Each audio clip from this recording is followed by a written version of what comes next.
ನಮಸ್ಕಾರ ಎಲ್ಲರಿಗೂ. ನಾನು ನಿಮ್ಮ ಚಿಂತು ಸುಳ್ಳೆನಮ್ಮ. ಇವತ್ತಿನ ನನ್ನ ವಿಡಿಯೋ ತುಂಬಾ ಬೇಸರದ ವಿಡಿಯೋ.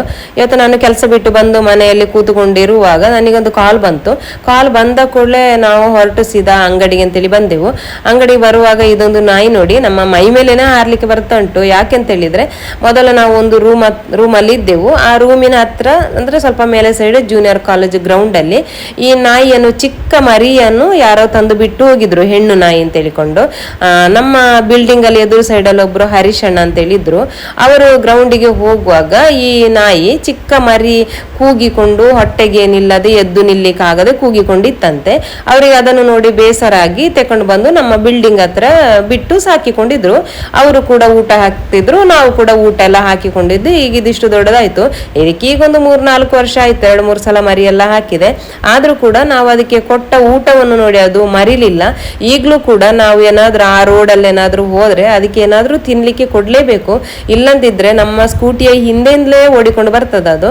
ಅದಕ್ಕೆ ನಾವು ಈ ನಾಯಿ ಕಂಡ ಕೂಡಲೇ ಒಂದು ಪ್ಯಾಕೆಟ್ ಬಿಸ್ಕೆಟ್ ತೆಗೆದು ಕೊಟ್ಟು ಬಿಡುದು. ಅದಕ್ಕೆ ಕೊಟ್ಟ ಕೂಡಲೇ ಅದು ತಿಂತದೆ. ಅಲ್ಲೇ ತಿಂದು ಮತ್ತೆ ಅದಕ್ಕೆ ಅದರ ಪ್ಯಾಕೆಟ್ ಅನ್ನು ಕಚ್ಚಿಕೊಂಡು ಸೀದಾ ಅದರ, ನಾವು ಮೊದಲು ಎಲ್ಲಿ ರೂಮಲ್ಲಿ ಇದ್ದೆವು ಆ ರೂಮಿನ ಹತ್ರನೇ ಹೋಗಿ ಅದು ತಿಂತದೆ. ಅಂದ್ರೆ ನಾವು ಅಷ್ಟೊಂದು ಪ್ರೀತಿ ಉಂಟು ಈ ನಾಯಿಗೆ. ನಾವು ಕೊಟ್ಟ ಊಟವನ್ನು ಅದು ಮರಿಲಿಲ್ಲ. ಎಲ್ಲಿ ಕಂಡ್ರು ಕೂಡ ಅದು ನಮ್ಮ ಹಿಂದೆಯಿಂದಲೇ ಬರ್ತದೆ, ಅಷ್ಟು ಪ್ರೀತಿ ನೋಡಿ. ನಾವು ಸ್ವಲ್ಪ ತಿಂದಿತ್ತು ನೋಡಿ, ಪ್ಯಾಕೆಟ್ ಅನ್ನಿಗೆ ಕಚ್ಚಿಕೊಂಡು ಹೋಗ್ತಾ ಉಂಟು ನೋಡಿ. ಹೇಳಿದಾಗೆ ನಾನೀಗ ನಾಯಿಯ ವಿಷಯವನ್ನೇ ವಿವರಿಸಿಕೊಂಡಿದ್ದೆ. ನಾನು ಈಗ ಅಂಗಡಿಗೆ ಬಂದದ್ದು ಯಾಕೆ ಅಂತ ಹೇಳುವ ವಿಷಯವನ್ನೇ ಮರ್ತು ಬಿಟ್ಟೆ ನೋಡಿ. ನಾವೀಗ ಅಂಗಡಿಗೆ ಬಂದದ್ದು ಯಾಕೆ ಅಂತ ಹೇಳಿದ್ರೆ ಗಂಧದ ಮಾಲೆ ಮತ್ತು ಅಗರಬತ್ತಿ ತೆಕ್ಕೊಳ್ಳಿಕ್ಕೆ. ಯಾಕೆ ಅಂತ ಹೇಳಿದ್ರೆ ನಮ್ಮ ಹಳೆ ಫಾಲೋವರ್ಸ್ಗಳಿಗೆ ಎಲ್ಲರಿಗೂ ಕೂಡ ಗೊತ್ತಿರ್ಬೋದು, ಕೊಡಿಯಾಲ ಬೈಲ್ನ ಅಜ್ಜಿಯನ್ನು ನಾವು ತುಂಬಾ ವಿಡಿಯೋದಲ್ಲಿ ತೋರಿಸಿದ್ದೇವೆ. ಅವರು ಅಜ್ಜಿ ಇವತ್ತು ತೀರಿ ಹೋದ್ರಂತೆ. ಹಾಗೆ ನಮಗೆ ಕಾಲ್ ಬಂತು ಅಂತೇಳಿ ನಾವು ಹೊರಟು ಬಂದದ್ದು ಈಗ.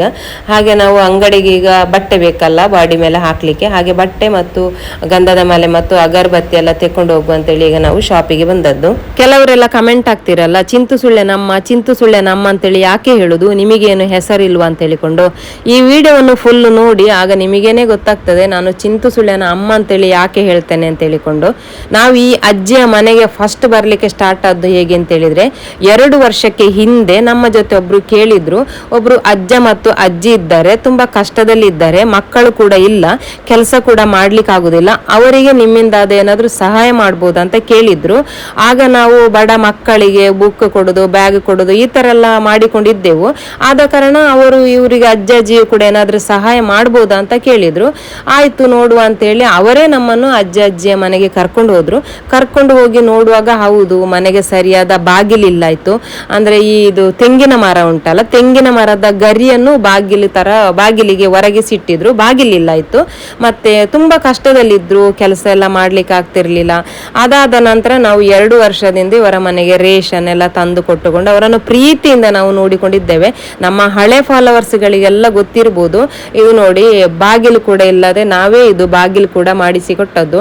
ಪೈಂಟ್ ಹೊಡಿದು ಕೂಡ ಚಿಂತುನೆ ಕೊಡ್ತಿದ್ದಾನೆ ಬಾಗಿಲಿಗೆ. ಯಾಕೆ ಅಂತ ಹೇಳಿದ್ರೆ ಪೈಂಟ್ ಹೊಡಿಲಿಕ್ಕೆ ಕೂಡ ಜನ ಮಾಡಿದ್ರೆ ಅವರಿಗೆ ಕೂಡ ನಾವು ಸಂಬಳ ಕೊಡ್ಬೇಕಾಗ್ತದಲ್ಲ, ಅದಕ್ಕೆ ನಾವೇ ಮಾಡುವ ಅಂತ ಹೇಳಿಕೊಂಡು ಚಿಂತುನೆ ನೋಡಿ ಪೈಂಟ್ ಕೂಡ ಹೊಡಿತಾ ಇದ್ದಾನೆ. ಮತ್ತೆ ಇದೊಂದು ಚಿಕ್ಕ ಎಮರ್ಜೆನ್ಸಿ ಲೈಟ್ ಅನ್ನು ಕೂಡ ಕೊಟ್ಟಿದ್ದೇವೆ ನೋಡಿ. ಇದೊಂದು 2 ವರ್ಷಕ್ಕೆ ಮೊದಲೇ ಕೊಟ್ಟದ್ದು. ಅದಾದ ನಂತರ ಈಗ ಒಂದು 3 ತಿಂಗಳಿಗೆ ಮೊದಲು ಸೋಲಾರ್ ಕೂಡ ಹಾಕಿ ಕೊಟ್ಟಿದ್ದೆವು. ಸೋಲಾರ್ ಅಂತ ಹೇಳಿದ್ರೆ ನಾವು ಅರ್ಧ ಹಣ ಹಾಕಿದ್ದು, ಮತ್ತೆ ಸೋಲಾರ್ ಸಂಸ್ಥೆಯವರು ಅರ್ಧ ಹಣವನ್ನು ಬಿಟ್ಟಿದ್ರು. ಅವರು ಮತ್ತು ನಾವು ಸೇರಿ ಅಜ್ಜಿಗೆ ಸೋಲಾರ್ ಹಾಕಿಸಿ ಕೊಟ್ಟದ್ದು. ಪಾಪ ಮತ್ತೆ ಅಜ್ಜಿಗೆ ಯಾರಿಲ್ಲ ಆಯ್ತಲ್ಲ ಹಾಗೆ. ಮತ್ತೆ ನಮ್ಮ ಸುಳ್ಳ್ಯದಲ್ಲಿ ಯಾವಾಗಲೂ ಕರೆಂಟೇ ಇರುವುದಿಲ್ಲ. ಮಳೆಗಾಲದಲ್ಲೆಲ್ಲ ಒಂದು 2 ದಿವಸ ಎಲ್ಲ ಹೋದ್ರೆ ಕರೆಂಟ್ ಬರುವುದೇ ಇಲ್ಲ. ಆ ಲೈಟ್ ಬಂದ್ರೆ ಒಂದು ಗಂಟೆ ಎಲ್ಲ ಬರ್ತದೆ. ಮತ್ತೆ ಅವರು ಪಾಪ ಕತ್ತಲೆಯಲ್ಲೇ ಕೂರುದಂತೆ. ಅದಕ್ಕೋಸ್ಕರ ನಾವು ಅವರಿಗೆ ಸೋಲಾರ್ ಹಾಕಿಸಿ ಕೊಟ್ಟದ್ದು. ನಾವು ಸ್ಟಾರ್ಟಿಗೆ 2 ವರ್ಷಕ್ಕೆ ಮೊದಲು ಬರುವಾಗ ಅಜ್ಜ ಕೂಡ ಇದ್ರು. ಅಜ್ಜನಿಗೆ ಮತ್ತೆ ಪ್ರಾಯ ಕೂಡ ಆಗಿತ್ತಲ್ಲ, ಹಾಗೆ ಮತ್ತೆ ಅವರಿಗೆ ಹುಷಾರಿಲ್ಲದಾಗೆಲ್ಲ ಆಗಿ ಅವರನ್ನು ನಾವೇ ಹಾಸ್ಪಿಟಲ್ಗೆಲ್ಲ ಕರ್ಕೊಂಡೋಗಿ ಅಡ್ಮಿಟ್ ಎಲ್ಲ ಮಾಡಿಸಿ ಮತ್ತೆ ಅವರು ತೀರಿ ಹೋದ್ರು. ಅದಾದ ನಂತರ ಪಾಪ ಅಜ್ಜಿ ಒಬ್ರೇ ಆದ್ರಲ್ಲ, ಬಾಗಿಲು ಕೂಡ ಸರಿ ಇಲ್ಲದೆ ಅವರು ಅದೇ ತೆಂಗಿನ ಗರಿಯನ್ನೆಲ್ಲ ಇಟ್ಟುಕೊಂಡಿದ್ದಂತ ನಾನು ಹೇಳಿದೆಲ್ಲ. ಅಜ್ಜಿ ಒಬ್ರೇ ಇರುವಾಗ ಅವರನ್ನು ಹಾಗೇನೆ ಬಿಡುದು ಬೇಡ ಅಂತ ಹೇಳಿಕೊಂಡು ನಾವು ಅವರಿಗೆ ಬಾಗಿಲೆಲ್ಲ ಮಾಡಿಸಿಕೊಟ್ಟು ನಮ್ಮಿಂದ ಎಷ್ಟು ಸಾಧ್ಯನೋ ಅಷ್ಟು ಪ್ರೀತಿಯಿಂದ ಅವರನ್ನು ನಾವು ಹೋಗಿಕೊಂಡು ನೋಡಿಕೊಂಡು ರೇಷನ್ ಕೊಟ್ಟುಕೊಂಡು ತರಕಾರಿ ಏನ್ ಬೇಕು ಅದನ್ನು ನಾವು ಕೊಟ್ಟುಕೊಂಡು ಪ್ರೀತಿಯಿಂದ ನೋಡಿಕೊಂಡು ಇದ್ದೆವು. ನಾವು ಎಷ್ಟು ಸಾಧ್ಯ ಆಗ್ತದ ಅಷ್ಟು ಪ್ರೀತಿಯಿಂದ ನಾವು ಅವರನ್ನು ನೋಡಿಕೊಂಡಿದ್ದೆವು. ಆದ್ರೆ ಇವತ್ತು ಅವರು ತೀರಿ ಹೋದ್ರಂತೆ. ಹಾಗೆ ನಮಗೆ ಕಾಲ್ ಮಾಡಿದ್ರು. ನಾವು ಸೋಲಾರ್ ಹಾಕಿ ಕೊಡ್ಲಿಕ್ಕೆ ಬಂದವತ್ತೇ ನಂಗೆ ಕಾಲ್ ನೋವು ಮಗ, ಆಗುದಿಲ್ಲ, ನಡಿಲಿಕ್ಕೆ ಆಗುದಿಲ್ಲ ಅಂತೆಲ್ಲ ಹೇಳಿಕೊಂಡಿದ್ರು. ಅದಾದ ನಂತರ ನಂಗೆ ಸ್ವಲ್ಪ ದಿವಸ ಬರ್ಲಿಕ್ಕೇನೆ ಆಗ್ಲಿಲ್ಲ. ಚಿಂತುಗೆ ಎಕ್ಸಾಮ್ ಸ್ಟಾರ್ಟ್ ಆಯ್ತು, ನನಗೆ ಕೆಲಸ, ಹೀಗೆ ಆದ ಕಾರಣ ಬರ್ಲಿಕ್ಕೇನೆ ಆಗ್ಲಿಲ್ಲ. ಮತ್ತೆ ಒಂದು ದಿವಸ ಬಂದಿದ್ದೆ. ಬಂದು ಕೇಳುವಾಗ ಪಕ್ಕದ ಮನೆಯವರು ಹೇಳಿದ್ರು ಅವರಿಗೆ ಹುಷಾರಿಲ್ಲದೆ ನಡಿಲಿಕ್ಕಾಗದೆ ಅವರ ಕುಟುಂಬದವರು ಯಾರೋ ಕರೆದುಕೊಂಡು ಹೋಗಿದ್ದಾರೆ, 2 ವಾರ ಆಯ್ತು ಅಂತ. ಅದನ್ನು ಕೂಡ ನಾನು ವಿಡಿಯೋ ಮಾಡಿ ಹಾಕಿದ್ದೇನೆ. ಯಾಕೆಂತೇಳಿದ್ರೆ ತುಂಬಾ ಜನರು ಕೇಳ್ತಾರೆ ಅಜ್ಜಿ ಹೇಗಿದ್ದಾರೆ ಅಂತ ಹೇಳಿಕೊಂಡು. ಅದಕ್ಕೆ ನಾನು ಅದನ್ನು ಕೂಡ ವಿಡಿಯೋ ಮಾಡಿ ಹಾಕಿದ್ದೆ. ಅವರನ್ನು ಕರ್ಕೊಂಡು ಹೋದವರ ನಂಬರ್ ಕೂಡ ನನ್ನ ಜೊತೆ ಇರ್ಲಿಲ್ಲ, ನನ್ನ ನಂಬರ್ ಕೂಡ ಅವರ ಜೊತೆ ಇರ್ಲಿಲ್ಲ. ಹಾಗೆ ಆದ ಕಾರಣ ಅಜ್ಜಿಯ ಬಗ್ಗೆ ವಿಚಾರಿಸ್ಲಿಕ್ಕೆ ಆಗ್ಲಿಲ್ಲ. ಆದ್ರೂ ಕೂಡ ಅಜ್ಜಿಯ ನೆರೆಕರೆಯವರೊಬ್ರು ನಾವು ಜೊತೆಗೇನೆ ಕೆಲಸ ಮಾಡ್ತೇವೆ, ಅವರ ಜೊತೆ ವಿಚಾರಿಸಿಕೊಂಡಿದ್ದೆ. ಅಜ್ಜಿ ಬಂದ್ರೆ ನನಗೊಂದ್ಸಲ ಕಾಲ್ ಮಾಡ್ಬೇಕು, ಹೇಳ್ಬೇಕು, ನಾನು ಬರ್ತೇನೆ ನೋಡ್ಲಿಕ್ಕೆ ಅಂತ ಹೇಳಿಕೊಂಡು. ಯಾಕೆ ಅಂತ ಹೇಳಿದ್ರೆ ಅಷ್ಟೊಂದು ಒಳ್ಳೆ ಅಜ್ಜಿ, ಒಳ್ಳೆ ಮನಸ್ಸಿರುವ ಅಜ್ಜಿ. ನಾವು ಸುಮಾರು ಜನರಿಗೆ ನಮ್ಮ ಕೈಲಾದ ಸಹಾಯವನ್ನು ಮಾಡಿದ್ದೇವೆ. ಆದ್ರೂ ಇಷ್ಟು ಒಂದು ಒಳ್ಳೆ ಮನಸ್ಸಿರುವ ವ್ಯಕ್ತಿ ನಮಗೆ ಸಿಗ್ಲಿಲ್ಲ. ಆದ್ರೆ ಇವತ್ತು ಅವರು ತೀರಿ ಹೋಗಿದ್ದಾರೆ. ನಾವು ಹೋಗಿ ನಮ್ಮ ಎಂತ ಕ್ರಮ ಉಂಟು, ಬಾಯಿಗೆ ನೀರೆಲ್ಲ ಕೊಡುವಂತ ಕ್ರಮವನ್ನು ನಾವು ಮಾಡಿದ್ದೇವೆ. ಯಾಕೆಂತ ಹೇಳಿದ್ರೆ ಅಜ್ಜಿ ತೀರಿ ಹೋಗುವ ಕೊನೆ ಕ್ಷಣದವರೆಗೆ ಕೂಡ ನಮ್ಮನ್ನೇ ಕೇಳಿಕೊಂಡಿದ್ರಂತೆ. ಅವರು ಐವರ್ನಾಡಲ್ಲಿ ಇದ್ರು, ಕರ್ಕೊಂಡೋಗಿ ಐವರ್ನಾಡಲ್ಲಿ ಇದ್ದದ್ದು. ಅಲ್ಲಿಂದ ಒತ್ತಾಯ ಮಾಡಿಕೊಂಡಿದ್ರಂತೆ ನನ್ನನ್ನು ಮನೆಗೆ ಕರ್ಕೊಂಡೋಗಿ, ನನ್ನ ಮನೆಗೆ ಕರ್ಕೊಂಡೋಗಿ ಅಂತೇಳಿ. ಹಾಗೆ ಅವರು ಅವರ ಒತ್ತಾಯಕ್ಕೋಸ್ಕರ ಇಲ್ಲಿಗೆ ಮನೆಗೆ ಕರೆದುಕೊಂಡು ಬಂದದ್ದು. ಮನೆಗೆ ಕರ್ಕೊಂಡು ಬಂದು ಮಲಗಿಸಿ 5 ನಿಮಿಷದಲ್ಲಿ ಜೀವ ಕೂಡ ಹೋಗಿದೆ ಅಂತೆ. ಆ ಕೊನೆ ಕ್ಷಣದಲ್ಲಿ ಕೂಡ ಮೇಡಮ್ ದಾಯ್ತ ಮಾಡ್ಪೇರ, ಎಂಚೊಳ್ಳೆರ, ಬಾಲೆ ಎಂಚೊಳ್ಳೆನ, ದಾಯ್ತ ಮಾಡ್ಪೇನ ಅಂತ ಕೇಳಿಕೊಂಡೇ ಇದ್ರಂತೆ. ಇದು ನೋಡಿ ನಿಜವಾದ ಒಂದು ಪ್ರೀತಿ ಅಂತ ಹೇಳಿದ್ರಲ್ವಾ. ಕೆಲವರು ಹೇಳ್ತಾರೆ ನೀನು ಮಾಡಿದ ಉಪಕಾರವನ್ನು ನಾನು ಸಾಯುವ ತನಕ, ನನ್ನ ಜೀವ ಇರುವ ತನಕ ಮರೆಯುವುದಿಲ್ಲ ಅಂತ ಹೇಳಿಕೊಂಡು. ಅಂತ ವ್ಯಕ್ತಿತ್ವ ಇರುವಂತ ಅಜ್ಜಿ ಇವರು. ಆದ ಕಾರಣ ನಮಗೆ ಅವರ ಬಗ್ಗೆ ಅಷ್ಟೊಂದು ಪ್ರೀತಿ ಇತ್ತು. 2 ವರ್ಷದಿಂದ ನಾವು ಬಂದುಕೊಂಡು ಅವರನ್ನು ವಿಚಾರಿಸಿಕೊಂಡು ಇದ್ದದಕ್ಕೆ ನಮಗೆ ಇವತ್ತು ಖುಷಿ ಉಂಟು. ತೀರಿ ಹೋದ ಕೊನೆ ಕ್ಷಣದಲ್ಲಿ ಕೂಡ ನಮ್ಮನ್ನು ನೆನಪಿಟ್ಟುಕೊಂಡಿದ್ದಾರೆ.